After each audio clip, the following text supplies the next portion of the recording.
Usyk walk onto it as a counter to what Tyson's doing, not allowing Usyk to eat up his range and throwing the uppercut or throwing the big overhand or the jab or whatever as a means to stop the pressure, but using it as a way to counter as Usyk is trying to stop Tyson's pressure. That's what I think the big difference in this fight could be if you're in the corner of Tyson Fury and you want to right the wrongs of the last time. And obviously you saw the big change in the fight for what Tyson was doing well. And let's not forget, Tyson was starting to, take this fight and run away with it in the middle part of those rounds. I think you can give him 4 through 7, 4 through 8, depending on how you want to look at it. Usyk was really struggling with Tyson stopping that forward momentum and starting to implement some body shots and then variety upstairs, all the things we talked about, until Tyson got put on the back foot. Again, the place that's the danger zone for Tyson Fury is when he relies strictly on his height and his reach to keep him safe, and his hand placement isn't great defensively after throwing punches and leaving them out, versus a sharp counter puncher and someone that can follow up with combinations like Usyk does.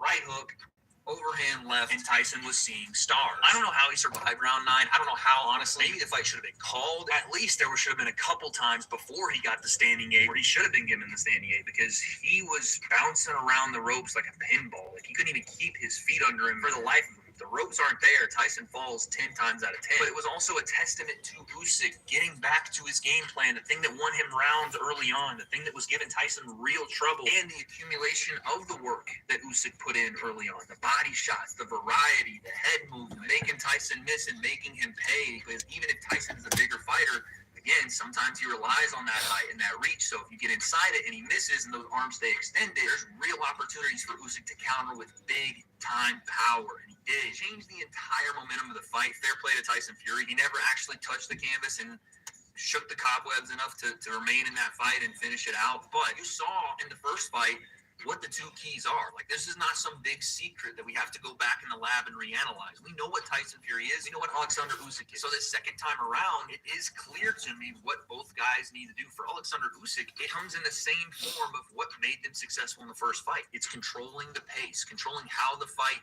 is fought. Both guys can do it. Alexander Usyk with his head movement, with his feet, and with his feints, which oddly enough is what Tyson Fury is usually known for, but he's coming up against a guy in Usyk who is just better in those categories. I don't care what you say. Like, Tyson Fury has great feet for his size, has great feints for a heavy, but Alexander Usyk has those things not just for a heavyweight, some of the greatest in the sport, and a gas tank and an insatiable pressure that you just don't see at that weight class really at all at heavyweight, to be that forward, to be that volume heavy, to be that combination minded, to have the head off center, to always be moving. Those things are going to be super crucial for Usyk, which is a tough way to fight. It really is. Like, it's a tough way to just be all over Tyson Fury for 12 rounds. Is not easy to do, but if someone's going to do it, Usyk already did. I don't think that Usyk has to stop him to beat him. I just think he has to control the pace of the fight. Easier said than done when you have a 6'7" to 9, depending on what story Tyson Fury wants to tell, 270-something pound man in front of you.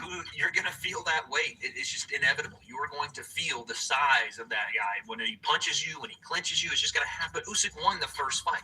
He won it, and he did it with things I'm telling you he needs to do the second time around, just maybe a bit more of. And again, it's a fight, so if he gets caught with something, he gets caught with something. But allowing Tyson to dictate the pace will have this fight look like the middle part of fight number 1. Having Tyson be able to walk forward and get comfortable in the middle of the ring and pop his jab and double hands to the body and just feel his space out there like he does with a lot of guys, feint, and then go in with his jab and clinch. That's not a fight that Alexander Usyk wants. He wants to be in Tyson's face, pushing him backward, head movement, sticking him to the body, getting him tired early, and then really working on him late, really turning that motor over as the fight goes into the later rounds, which he does to everybody. Key to that is controlling the pace of the fight, being the aggressor, not letting Tyson push him off, not letting Tyson turn the tide, not letting Tyson clinch him, right, shoving him off, because that's going to happen. Tyson will try to put that weight on Usyk, boom, to the